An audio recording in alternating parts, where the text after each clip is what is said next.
আমাদের এই গ্রহ পৃথিবী এর ইতিহাসটা এত বিশাল যে সেটা বোঝা কিন্তু সহজ কথা না।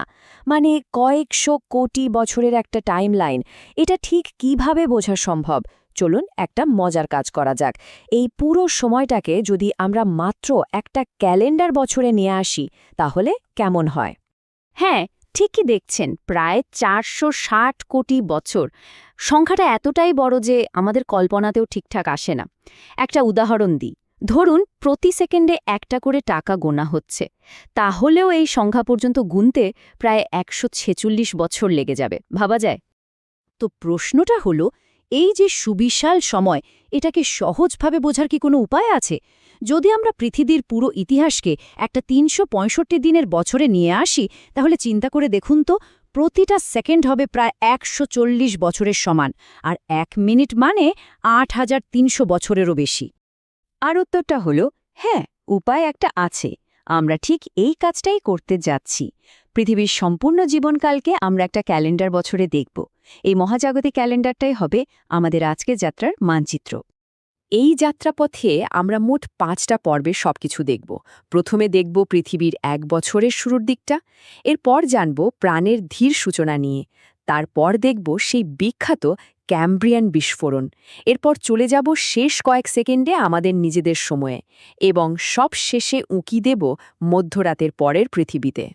চলুন আমাদের মহাজাগতিক ক্যালেন্ডারটা শুরু করা যাক।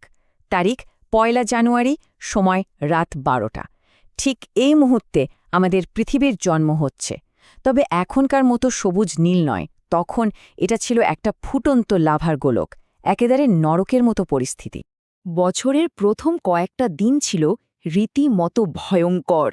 পৃথিবীর জন্মের মাত্র ২ দিন পরই ৩রা জানুয়ারি একটা বিশাল সংঘর্ষ হলো, আর তাতেই জন্ম নিল আমাদের চাঁদ। আর তার ঠিক কদিন পর ৮ই জানুয়ারির দিকে পৃথিবীর বুকে ধীরে ধীরে জল জমতে শুরু করল, তৈরি হলো প্রথম মহাসাগর। এই যে সেই বিশাল সংঘর্ষের কথা বলছিলাম, থিয়া নামে প্রায় মঙ্গল গ্রহের সমান একটা আদি গ্রহ সোজা এসে ধাক্কা মারে আমাদের নবীন পৃথিবীকে।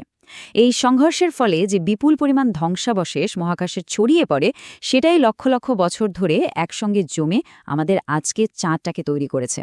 এটা কিন্তু পৃথিবীর ইতিহাসের সবচেয়ে গুরুত্বপূর্ণ ঘটনাগুলোর একটা। তো সেই ভয়ঙ্কর সময়টা পার হওয়ার পর পৃথিবীতে একটা লম্বা শান্ত পর্ব শুরু হলো। হ্যাঁ, এই সময় প্রাণীর জন্ম হয়েছিল, কিন্তু তার গতি ছিল এতটাই ধীর যে সেটা কয়েকশো কোটি বছর ধরে চলেছিল। একটা দীর্ঘ অপেক্ষা। একবার ভাবুন, ক্যালেন্ডারের প্রায় ৩ মাস কেটে যাওয়ার পর, মানে ৪ঠা মার্চ, গিয়ে পৃথিবীতে প্রথম প্রাণের স্পন্দন পাওয়া গেল। খুব সাধারণ ব্যাকটেরিয়া। এরপর প্রায় জুন মাস পর্যন্ত অপেক্ষা করতে হয়েছে অক্সিজেন তৈরির প্রক্রিয়া শুরু হওয়ার জন্য। আর প্রথম সত্যিকারের প্রাণী, তার জন্য তো অপেক্ষা করতে হয়েছে নভেম্বরের মাঝামাঝি পর্যন্ত। মানে বছরে প্রায় ৮ মাস জুড়ে পৃথিবীতে শুধু এককোষী জীবনই ছিল। তবে এই দীর্ঘ সময়ে পৃথিবী কিন্তু একদম চুপচাপ বসেছিল না। প্রাণের গতি ধীর হলেও ভূতাত্ত্বিকভাবে পৃথিবী ছিল খুবই অস্থির। এই সময়ে ব্যাকটেরিয়ারা বায়ুমণ্ডলে অক্সিজেন ছাড়তে শুরু করে। পৃথিবী কয়েকবার পুরোপুরি বরফে ঢেকে যায়, যাকে স্নোবল আর্থ বলা হয়।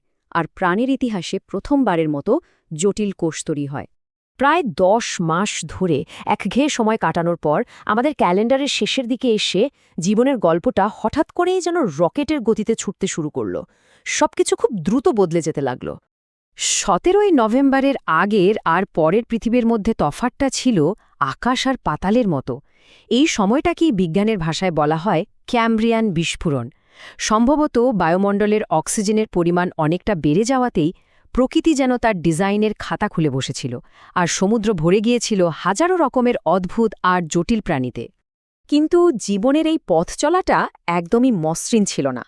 পার্মিয়ান যুগে, যেটা আমাদের ক্যালেন্ডার অনুযায়ী ১১ই ডিসেম্বরে পড়ে, পৃথিবীর ইতিহাসের সবচেয়ে বড় গণবিলুপ্তি ঘটে। সাইবেরিয়ার এক বিশাল আগ্নেয়গিরির অগ্ন্যুৎপাতের কারণে পৃথিবীর প্রায় ৯৫% সামুদ্রিক প্রজাতি চিরদিনের জন্য হারিয়ে যায়। জীবন প্রায় শেষই হয়ে গিয়েছিল বলা চলে। এই ভয়াবহ বিলুপ্তির পর পৃথিবী আবার ধীরে ধীরে নিজেকে সারিয়ে তোলে, আর শুরু হয় ডাইনোসরদের যুগ। আমাদের ক্যালেন্ডারে তারা আসে ১৫ই ডিসেম্বর। এরপর প্রায় ১০ দিন ধরে তারা পৃথিবীতে রাজত্ব করে। আর তারপর ২৫শে ডিসেম্বর মানে ক্যালেন্ডারের বড়দিনে একটা বিশাল গ্রহাণু এসে পৃথিবীতে আছড়ে পড়ে আর তাদের শাসনের অবসান ঘটায়। ডাইনোসরদের বিদায়ের পর আমরা ক্যালেন্ডারের একেবারে শেষ দিনে অর্থাৎ 31 ডিসেম্বরে এসে পৌঁছেছি।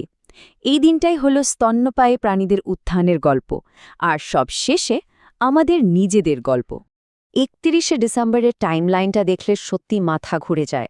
আমাদের একেবারে আদি পূর্বপুরুষ মানে প্রথম প্রাইমেটরা, তারা ক্যালেন্ডারে পা রাখছে সকাল 6টায়, আর আমরা আধুনিক মানুষ মানে হোমো সেপিয়েন্স, আমরা আসছি রাত 11টা বেজে 56 মিনিটে। মানে কি দাঁড়ালো, বছরের একেবারে শেষ মাত্র 4 মিনিট আগে আমাদের আগমন। আর সবথেকে অবাক করার মতো বিষয় হল মানবজাতির লেখা সমস্ত ইতিহাস, মানে পিরামিড তৈরি থেকে শুরু করে ইন্টারনেট আবিষ্কার পর্যন্ত সবকিছুই ঘটেছে আমাদের এই ক্যালেন্ডারের শেষ মাত্র 15 সেকেন্ডের মধ্যে। এই বিশাল মহাকালের তুলনায় আমাদের অস্তিত্ব কতটা নতুন ভাবা যায়।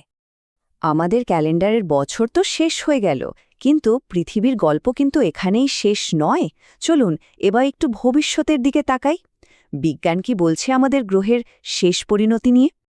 বহু কোটি বছর পর পৃথিবীর মহাদেশগুলো আবার একসঙ্গে জুড়ে গিয়ে একটা নতুন সুপার কন্টিনেন্ট বানাবে। সূর্যের তাপে মহাসাগরগুলো শুকিয়ে যাবে, এমনকি আমাদের ছায়াপথ মিল্কি ওয়ে তার প্রতিবেশী অ্যান্ড্রোমেডার সঙ্গে ধাক্কা খাবে। কিন্তু পৃথিবীর আসল পরিণতিটা লিখে রেখেছে আমাদের সূর্য। আজ থেকে প্রায় 760 কোটি বছর পর আমাদের সূর্য তার হাইড্রোজেন জ্বালানি শেষ করে ফেলবে, আর একটা বিশাল লাল দৈত্য বা রেড জায়ান্ট এ পরিণত হবে। এটা এতটাই বড় হয়ে যাবে যে বুধ, শুক্র আর সম্ভবত আমাদের এই প্রিয় গ্রহটাকেও গিলে ফেলবে। তো এই যে এত বিশাল এক ইতিহাস, তার মধ্যে আমাদের মানে মানবজাতির অস্তিত্ব সাকুল্যে মাত্র 4 মিনিটের। আমরা আমাদের এই ক্ষণস্থায়ী মুহূর্তটাকে কিভাবে কাজে লাগাবো? আমাদের মহাজাগতিক ক্যালেন্ডারের পরের যে 1 সেকেন্ড আসছে, সেই সেকেন্ডে আমরা কোন গল্পটা লিখতে চলেছি? প্রশ্নটা কিন্তু আমাদের